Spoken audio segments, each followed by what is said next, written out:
പ്രിയ സുഹൃത്തുക്കളെ നമസ്കാരം. ഇന്ന് പുതിയൊരു വീഡിയോയുമായാണ് വരുന്നത്. നമ്മുടെ ഈ വീഡിയോ നിങ്ങൾ സബ്സ്ക്രൈബ് ചെയ്ത് കാണാൻ വേണ്ടി ഓർമ്മപ്പെടുത്തുകയാണ്. ഇന്നത്തെ നമ്മുടെ വിഷയം രാജ്യത്തിൻ്റെ വിവിധ ഭാഗങ്ങളിൽ തല്ലിക്കൊലകൾ വ്യാപിച്ചുകൊണ്ടിരിക്കുകയാണ്. നരേന്ദ്രമോദിയുടെ ഗവൺമെൻറ് മൂന്നാം ഘട്ടം അധികാരത്തിലേറ്റപ്പോൾ 10-ലധികം തല്ലിക്കൊലകൾ രാജ്യത്ത് റിപ്പോർട്ട് ചെയ്തിരിക്കുകയാണ്. ഓരോ ദിവസവും തല്ലിക്കൊലകളുടെ എണ്ണം ഇങ്ങനെ വർദ്ധിക്കുന്നത് വലിയ ആശങ്കയാണ്. ഒന്നാം മോദി ഗവൺമെൻറ്റിൽ തല്ലിക്കൊലകളുടെ എണ്ണം എത്ര? രണ്ടാം മോദി ഗവൺമെൻറ്റിൻ്റെ തല്ലിക്കൊലകളുടെ എണ്ണം എത്ര? മൂന്നാം മോദി ഗവൺമെൻറ് അവസാനിക്കുമ്പോഴേക്കും തല്ലിക്കൊലകളുടെ എണ്ണം എത്ര വർദ്ധിക്കും എന്ന തരത്തിലാണ് ഇന്ന് മാധ്യമങ്ങൾ ചർച്ച നടത്തുന്നത്. എന്നാൽ മാധ്യമങ്ങളിൽ എവിടെയും തന്നെ ഒന്നാം മോദി ഗവൺമെൻറ്റിൻ്റെ കാലത്തെ കൂട്ടക്കൊലകളെ സംബന്ധിച്ച് അല്ലെങ്കിൽ ആൾക്കൂട്ട ആക്രമണങ്ങളെ സംബന്ധിച്ച് ചർച്ചകൾ ചെയ്യപ്പെടുന്നില്ല. രണ്ടാം മോദി ഗവൺമെൻറ്റിൻ്റെ ഭരണകാലത്ത് നടക്കുന്ന തല്ലിക്കൊലകളെ സംബന്ധിച്ചും അതുപോലെ തന്നെ ആൾക്കൂട്ട ആക്രമണങ്ങളെ സംബന്ധിച്ചുമുള്ള ചർച്ചകളും മാറ്റിവെക്കപ്പെട്ടിരിക്കുകയാണ്. ഇപ്പോൾ തല്ലിക്കൊലകൾ എന്ന് പറഞ്ഞാൽ മൂന്നാം മോദി ഗവൺമെൻറ്റിൻ്റെ ഈ തുടക്കത്തിൽ ഈ 10ാമത്തെ ആളും കൊല്ലപ്പെട്ടു എന്നുള്ള പുതിയ വാർത്തകളാണ്. അഥവാ നരേന്ദ്രമോദിയുടെ ഭരണകൂടത്തിന് കീഴിൽ 10 തല്ലിക്കൊലകൾ നടന്നിരിക്കുന്നു എന്ന അർത്ഥത്തിലേക്ക് ചർച്ചകൾ ചുരുക്കപ്പെടുകയാണ്. നരേന്ദ്രമോദി അധികാരത്തിലേറ്റ 2014 മുതൽ 2024 വരെയുള്ള കാലങ്ങളിൽ 200-ലധികം ആളുകളെ തല്ലിക്കൊലക്ക് വിധേയമാക്കി എന്നുള്ളത് വിവിധ കാരണങ്ങൾ പറഞ്ഞുകൊണ്ട് ജയ് ശ്രീറാം എന്ന മുദ്രാവാക്യം വിളിക്കാത്തതിൻ്റെ പേരിൽ ജയ് ശ്രീറാം എന്ന മുദ്രാവാക്യം വിളിക്കുവാൻ ആഹ്വാനം ചെയ്തുകൊണ്ട് പശുവിൻ്റെ പേരിൽ ഗോരക്ഷയുടെ പേരിലൊക്കെ ആവശ്യപ്പെട്ടുകൊണ്ട് തല്ലിക്കൊന്നിട്ടുള്ള ധാരാളം സംഭവങ്ങൾ രാജ്യത്ത് നിലനിൽക്കുകയാണ്. ഇപ്പോൾ തന്നെ പശുക്കടത്തും കാലിക്കടത്തുമൊക്കെ ആരോപിച്ചുകൊണ്ട് ആരെയും തല്ലിക്കൊല്ലാൻ കഴിയുമെന്ന തരത്തിലേക്കാണ് ഈ രാജ്യത്തെ ചർച്ചകൾ പുരോഗമിക്കുന്നത്. എത്രയധികം വിരോധാഭാസമാണ്. ഒരാൾ പശുവിനെ കടത്തി എന്ന് പറഞ്ഞാൽ, ഒരുപക്ഷെ മോഷണം തന്നെ നടത്തി എന്ന് പറഞ്ഞാൽ എന്താണ് ഈ രാജ്യത്തിൻ്റെ നിയമവ്യവഹാരങ്ങളിലെ ശിക്ഷാവിധികൾ എന്നുള്ളത്? രാജ്യത്തിൻ്റെ നിയമം എന്താണ് പറയുന്നത് എന്നുള്ളതല്ലേ പ്രധാനമായി വരേണ്ടത്? പശുക്കടത്ത് എന്ന് ആരോപിക്കുന്നത് എന്താണ്? ഒരു പഞ്ചായത്തിൻ്റെ ഉള്ളിൽ നിന്ന് കുറേ പശുക്കളെ 2, 3, 4 പശുക്കളെയോ 2, 3 പോത്തുകളെയോ ആടുകളെയോ മാടുകളെയോ വാങ്ങി ഒരാൾ കയറ് പിടിച്ചു പോകുമ്പോൾ ഈ പഞ്ചായത്തിൻ്റെ അതിർത്തിയിൽ നിന്നും നിങ്ങൾ പശുവിനെ വാങ്ങി മറ്റൊരു പഞ്ചായത്തിലേക്ക് കടത്തുന്നു എന്ന് പറഞ്ഞിട്ട് തല്ലിക്കൊല്ലുക എന്ന് പറയുന്ന രീതിയിലാണ് ഇന്ന് ഉത്തരേന്ത്യയിൽ പശുക്കടത്ത് അല്ലെങ്കിൽ കാലിക്കടത്ത് ആരോപിച്ചുകൊണ്ട് ആളുകളെ തല്ലിക്കൊലക്ക് വിധേയമാക്കുന്നത്. കഴിഞ്ഞ ദിവസം ജാർഖണ്ഡിലും മറ്റുമൊക്കെ തല്ലിക്കൊലക്ക് വിധേയമാക്കിയിട്ടുള്ള ആളുകൾ അവർ പശു പോയിട്ട് കാലിയെ പോലും വാങ്ങിയവരായിരുന്നില്ല എന്നുള്ളതാണ്. അവർ കൊണ്ടുവന്ന പിക്കപ്പ് ലോറി കെട്ടിയിരുന്നു, മറച്ചിരുന്നു എന്നുള്ളതായിരുന്നു കാരണം. അതിൻ്റെ അകത്ത് പശു ഉണ്ടാവും. അവർ പശുക്കടത്ത് തന്നെയാണ് ചെയ്യുന്നത് എന്ന അർത്ഥത്തിലാണത്രേ തല്ലിക്കുന്നത്. കാരണം അത് പരിശോധിക്കുകയോ അത് നോക്കുകയോ ഒന്നും വേണ്ടായിരുന്നു. പക്ഷേ ഇത് പറയുമ്പോൾ പശുവിനെ കടത്തിയാൽ, കാലിയെ കടത്തിയാൽ, മോഷണം ചെയ്താൽ അല്ലെങ്കിൽ വിലക്ക് വാങ്ങി മറ്റൊരു സ്ഥലത്തേക്ക് കൊണ്ടുപോയാൽ, അറവിന് തന്നെ വാങ്ങിയാൽ അതിന് തല്ലിക്കൊല്ലാൻ വേണ്ടിയുള്ള നിയമവും അതിൻ്റെ വിധിയും അതിൻ്റെ ജഡ്ജ്മെൻറ്റും ഒക്കെ നൽകിയിട്ടുള്ളത് ആരാണ്? ഇതാണ് പ്രശ്നം. ഒരു പക്ഷേ ഒരാൾ കാലിയെ വാങ്ങി അല്ലെങ്കിൽ കടത്തി അല്ലെങ്കിൽ തട്ടിക്കൊണ്ടുപോയി അല്ലെങ്കിൽ മോഷണം ചെയ്തു, ആ ആളെ വിചാരണ ചെയ്യാൻ ജനക്കൂട്ടത്തിന് എന്താണ് അധികാരം? ഈ രാജ്യത്തിൻ്റെ ഭരണഘടന അങ്ങനെ ഒരു നിയമം നൽകുന്നുണ്ട്. ജൂലൈ 1 മുതൽ വന്നിട്ടുള്ള പുതിയ സംസ്കൃത സംഹിതകളിൽ എവിടെയോ എഴുതി ചേർത്തതായി ഞാൻ വായിച്ചു. 5-ലധികം ആളുകൾ ചേർന്ന് ഒരാളെ തല്ലിക്കൊലക്ക് വിധേയമാക്കിയാൽ, ആൾക്കൂട്ട കൊലപാതകത്തിന് വിധേയമാക്കിയാൽ അവർക്ക് 7 വർഷമാണത്രേ ശിക്ഷ. 7 വർഷം കോടതിക്ക് ശിക്ഷിക്കുവാൻ തെളിവുകളുണ്ടെങ്കിൽ അവകാശമുണ്ടാവും. പക്ഷേ ഇല്ല എങ്കിൽ വെറുതെ വിടേണ്ടി വരും. 7 വർഷം ശിക്ഷിക്കുക എന്നുള്ളത് ഒരാളെ തല്ലിക്കൊലക്ക് വിധേയമാക്കിയാലാണ്.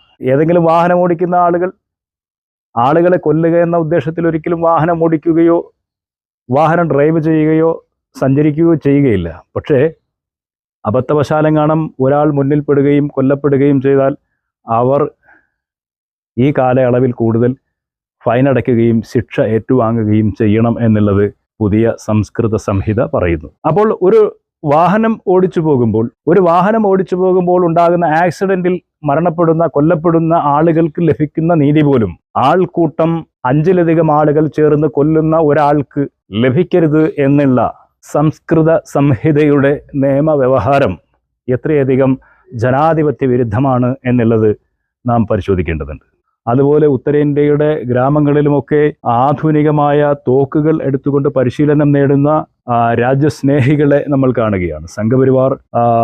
സംഘപരിവാർ സ്പോൺസേഡ് ആയിട്ടുള്ള രാജ്യസ്നേഹികൾ ആയുധമെടുത്ത് പോരാടുന്നത് നമ്മൾ കാണുന്നു. അവർ പുതിയ മുദ്രാവാക്യം മുന്നോട്ട് വെക്കുകയാണ്, പുതിയ ആവശ്യം മുന്നോട്ട് വെക്കുകയാണ്. പശുക്കടത്തുകാരെ നിയന്ത്രിക്കുവാനും തടയുവാനും വേണ്ടി ഞങ്ങൾക്ക് തോക്കിൻ്റെ ലൈസൻസ് തരണം എന്നാണ് അവർ ആവശ്യപ്പെടുന്നത്.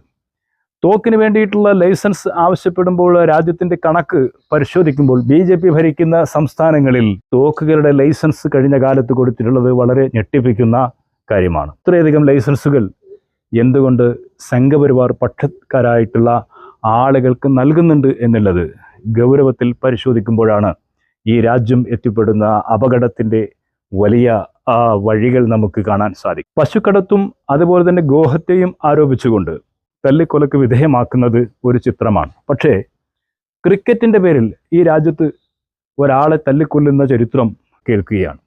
കളിയുടെ പേരിലും മതവും വർഗീയതയും ഒക്കെ കടത്തിക്കൂട്ടുന്ന വലിയ തിരക്ക് എവിടെയൊക്കെ ഉണ്ടായിരിക്കുന്നു. അതാണ് ഗുജറാത്തിൽ നമ്മൾ കണ്ടത്.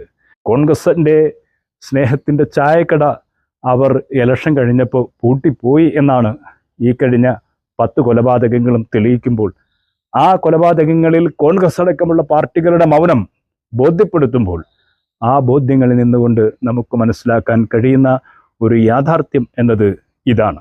രാജ്യത്ത് 2 മസ്ജിദുകൾ കോടതിയുടെ നോട്ടീസ് എന്ന പേര് പറഞ്ഞുകൊണ്ട് അനധികൃത നിർമ്മാണ കേന്ദ്രങ്ങളെന്ന് പറഞ്ഞുകൊണ്ട് പൊളിച്ചു മാറ്റുന്ന സംഭവങ്ങൾ രാജ്യത്ത് ചർച്ച ചെയ്യപ്പെട്ടു.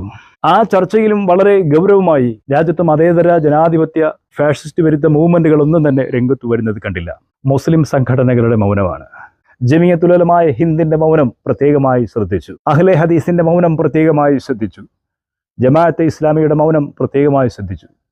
നദ്വത്തുൽ മുജാഹിദീന്റെ മൗനം പ്രത്യേകമായി ശ്രദ്ധിച്ചു.